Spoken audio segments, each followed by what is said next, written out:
नमस्कार दोस्तों, मैं इंद्रजीत। आज हम विज्ञान के बहुत बेहतरीन क्वेश्चन देखने वाले हैं जो कि आपके एग्ज़ाम के दृष्टिकोण से बेहद इम्पोर्टेंट रहेंगे। चलिए देर न करते वीडियो को स्टार्ट करते हैं। यदि आप चैनल में पहली बार जुड़े हैं तो चैनल को सब्सक्राइब कर लेंगे। वीडियो अच्छा लगे तो लाइक करिएगा और अपने फ्रेंड्स को शेयर करिएगा। चलिए देखते हैं। फर्स्ट क्वेश्चन आपको स्क्रीन पर दिखाया जा रहा है। घूमते हुए पंखे की गति होती है। ऑप्शन आ घूर्णन, ऑप्शन बा सर्पिल, ऑप्शन शाह रेखीय, ऑप्शन दा इनमें से कोई नहीं।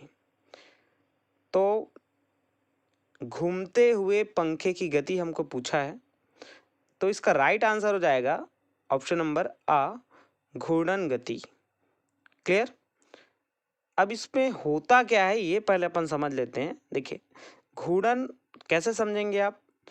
जब कोई वस्तु तय अक्ष के चारों ओर घूर्णन अर्थात रोटेशन करता है तो उसे घूर्णी गति कहते हैं। ठीक है, इंग्लिश में इसे कहते हैं रोटेशनल मोशन। जैसे एग्जाम्पल के तौर पे आप समझ सकते हैं, साइकिल का पहिया एक्सल आधार पर घूमता है, या फिर आप समझ सकते हैं घूमते हुए पंखे की गति, ये सभी आपका घूर्णन गति के अंतर्गत आएगा। क्लियर।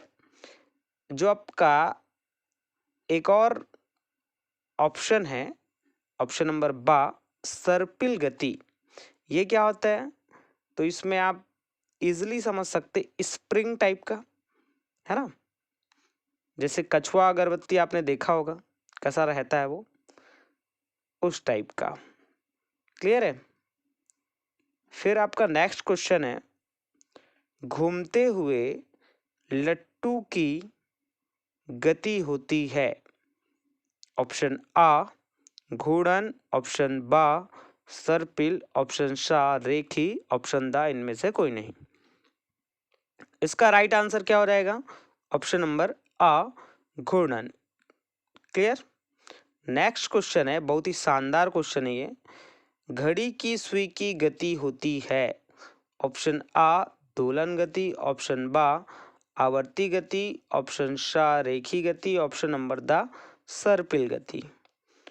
तो चलिए एक एक ऑप्शन को पहले अपन डील कर देते हैं। दोलन गति किसी वस्तु की विराम अवस्था के इधर उधर अथवा ऊपर नीचे की गति को दोलन गति कहते हैं। जैसे सरल लोलक, जैसे पेंडुलम आप जानते हैं, पेंडुलम की जो गति होती है उसे हम कहेंगे दोलन गति। सितार के तार की गति या लटकी हुई घंटी की गति, ये सभी दोलन गति के अंतर्गत आएगा। फिर ऑप्शन नंबर बा आपका आवर्ती गति। तो इसे कैसे समझेंगे? तो इसके लिए मैं आपको बता दूं, वह गति जिसमें कोई वस्तु या पिंड एक निश्चित समय अंतराल पर और एक निश्चित पथ पर खुद की गति को दोहराए, इसे आवर्ती गति कहते हैं। जैसे घड़ी की सुई, और हमारा क्वेश्चन भी वही है कि घड़ी की सुई की जो गति होती है वो कौन सी गति होती है। तो राइट आंसर हो जाएगा ऑप्शन नंबर बा आवर्ती गति। एकदम क्लियर है। अच्छा, एक और आपके लिए इंफॉर्मेशन था फ्रेंड्स की, जैसे मैंने आपको बताया था कि राजनांदगांव जिले वालों के लिए इस बार गोल्डन अपॉर्चुनिटी है।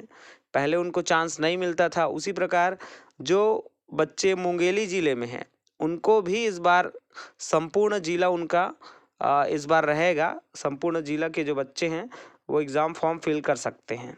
ठीक है, तो वो थोड़ा ध्यान दीजिएगा आप लोग, है ना। चलिए क्वेश्चन की ओर देखते हैं अपन। तो नेक्स्ट क्वेश्चन है आपका, मंदिर की घंटी लटकी हुई में गति होती है। ऑप्शन आ वृत्ति, ऑप्शन बा दोलन, ऑप्शन सा रेखीय, ऑप्शन दा सर्पिल। अभी मैंने आपको सारा जो एग्जाम्पल है, सॉरी ऑप्शन है, वो सब एक्सप्लेन कर दिए हैं। आप इजिली आप आंसर कर सकते हैं। तो इसका राइट आंसर हो जाएगा ऑप्शन नंबर बा दोलन गति। क्लियर। नेक्स्ट क्वेश्चन है, आपके स्कूल का घंटा बजा और छुट्टी हो गई, घंटी में कौन सी ऊर्जा थी? अब देखिए यहाँ गति की बात नहीं हो रही, यहाँ ऊर्जा की बात हो रही कि कौन सी ऊर्जा थी। तो देखिए ऑप्शन क्या क्या है। एक है आपका प्रकाश ऊर्जा, दूसरा है आपका ध्वनि ऊर्जा, श है आपका विद्युत ऊर्जा और ऑप्शन नंबर द है उष्मीय ऊर्जा। देखिए बहुत ही सरल क्वेश्चन है। घंटा बजा है और छुट्टी हुई है, मतलब वहां से ध्वनि निकली होगी, तो आपका राइट आंसर हो जाएगा ऑप्शन नंबर बा, ध्वनि ऊर्जा, sound energy. Clear. Next question जो कि आपके डेली लाइफ में यूज होने वाले ही क्वेश्चन है सब ये। दोनों हाथों की हथेली को एक दूसरे के ऊपर रगड़ने पर कौन सी ऊर्जा उत्पन्न होगी? ऑप्शन आ प्रकाश ऊर्जा, ऑप्शन बा उष्मीय ऊर्जा, ऑप्शन श रासायनिक ऊर्जा, ऑप्शन नंबर द है आपका विद्युत ऊर्जा। तो देखिए जब भी आप दोनों हाथों की हथेली को एक दूसरे पर रगड़ेंगे तो आप देखिएगा थोड़ा गर्म हो जाता है वो, और गर्म होने के कारण वहां से ऊष्मा निकलती हुई हमको प्रतीत होती है। तो ये हमारा राइट आंसर हो जाएगा ऊष्मीय ऊर्जा, थर्मल एनर्जी। क्लियर। नेक्स्ट बहुत ही ज्यादा इंटरेस्टिंग क्वेश्चन है, देखिएगा। चलती हुई बस में कौन सी ऊर्जा होती है? ऑप्शन आ स्थितिज ऊर्जा, ऑप्शन बा गतिज ऊर्जा, ऑप्शन श स्थितिज व गतिज दोनों, ऑप्शन नंबर द इनमें से कोई नहीं। तो इसका राइट आंसर हो जाएगा आपका ऑप्शन नंबर बा गतिज ऊर्जा। अब देखिए मैं आपको एक्सप्लेन करके सारा चीज बता देता हूँ। आखिर ये स्थितिज ऊर्जा और गतिज ऊर्जा होती क्या है? स्थितिज ऊर्जा अर्थात पोटेंशियल एनर्जी, ठीक है। कोई भी चीज स्थिर है, जैसे कुछ एग्जांपल्स आपको बता रहा हूं मैं। जैसे आपका गुलेंद, गुलेंद आपने देखा होगा, और नहीं देखे हैं तो स्क्रीन पर आपको दिखाया जा रहा है गुलेंद, है ना। गुलेंद हो गया, और आपका तीर कमान, या फिर आप बोल सकते हैं धनुष बाण, जो हम खींच कर रखते हैं तो वहां होता है स्थितिज ऊर्जा। और जैसे ही हम उसे छोड़ देंगे, मतलब धनुष से तीर निकल जाएगा, तो वह गतिज ऊर्जा में परिवर्तित हो जाएगा और गति के साथ अपने लक्ष्य, अपने टारगेट को मारेगा। क्लियर। तो ये हो गया आपका स्थितिज ऊर्जा और गतिज ऊर्जा अर्थात काइनेटिक एनर्जी, ठीक है। ये दोनों चीजें मैं आपको एक्सप्लेन कर दिया हूं, आप इजिली समझ गए होंगे कि कोई चीज स्थिर है ना, तो उसमें स्थितिज ऊर्जा होगी, और गतिज ऊर्जा तभी होगी जब वो गति में रहेगा। क्लियर हो गया। अभी इसमें आपको फार्मूले भी पता होने चाहिए। जैसे गतिज ऊर्जा का फार्मूला होता है kinetic energy is equal to क्या होगा आपका हाफ mv², अर्थात ये जो है वेग वेलोसिटी उसके ऊपर डिपेंड करेगा, ठीक है। और स्थितिज ऊर्जा अर्थात पोटेंशियल एनर्जी का फार्मूला होता है आपका mgh, ठीक है। तो h अर्थात हाइट, ये हाइट के ऊपर डिपेंड करता है। अगर किसी भी चीज में ऊंचाई है तो वहां स्थितिज ऊर्जा होगी। क्लियर। एक चीज और आपसे क्वेश्चन पूछ सकता है, जैसे तालाब का पानी कौन सा ऊर्जा शो करेगा? तो वो बेटा स्थितिज ऊर्जा को शो करेगा, है ना, पोटेंशियल एनर्जी होगी वहां, क्योंकि तालाब का पानी स्थिर रहेगा। लेकिन वहीं यदि आपको पूछा जाए नदी का पानी, तो नदी का पानी हमेशा बहता रहता है, तो वो आपका गतिज ऊर्जा अर्थात काइनेटिक एनर्जी को शो करेगा। लेकिन यदि आपसे ये पूछ लिया जाए कि बांध से जो ऊपर से पानी नीचे गिरता है, या बोल सकते हैं झरने का जैसा पानी है ना, ऊपर से नीचे गिरेगा वो, तो उसमें कौन सी ऊर्जा है? तो बेटा उसमें रहेगा आपका स्थितिज ऊर्जा प्लस गतिज ऊर्जा अर्थात यांत्रिक ऊर्जा। जब दोनों मिल जाते हैं तो वो हो जाता है आपका यांत्रिक ऊर्जा। क्लियर। तो सभी ऊर्जा के बारे में आपको बता दिया गया है, आप इसको अच्छे से नोट डाउन कर लेंगे, और नोट डाउन करके बढ़िया स्टडी करते रहिए। एग्जाम में ऐसे क्वेश्चंस आएंगे तो आप इजिली बना पाएंगे। चलिए नेक्स्ट क्वेश्चन।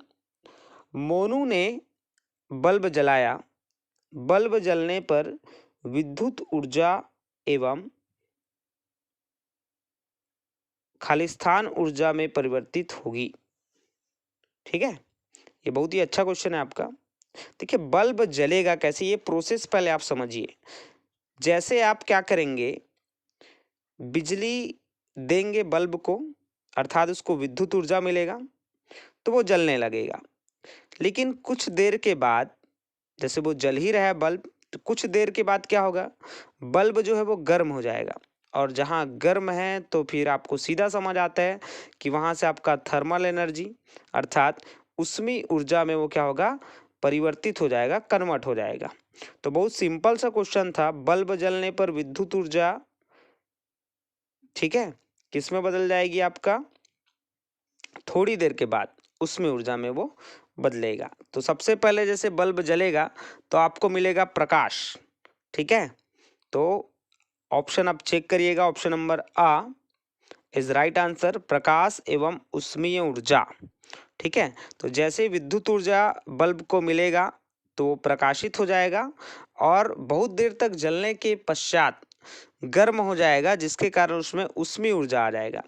तो कुल मिला के 3 चीजें आपको इसमें समझ आया होगा कि विद्युत ऊर्जा रूपांतरित होकर प्रकाश ऊर्जा में कन्वर्ट हुआ, फिर प्रकाश ऊर्जा जो है वो उष्मीय ऊर्जा में कन्वर्ट हो गया। ठीक है, चलिए नेक्स्ट क्वेश्चन देखेंगे। लकड़ी के जलने पर ऊर्जा उत्पन्न होगी। ऑप्शन आ प्रकाश एवं उष्मीय ऊर्जा, ऑप्शन बा रासायनिक एवं उष्मीय ऊर्जा, ऑप्शन सा है आपका केवल प्रकाश ऊर्जा, ऑप्शन नंबर द केवल उष्मीय ऊर्जा।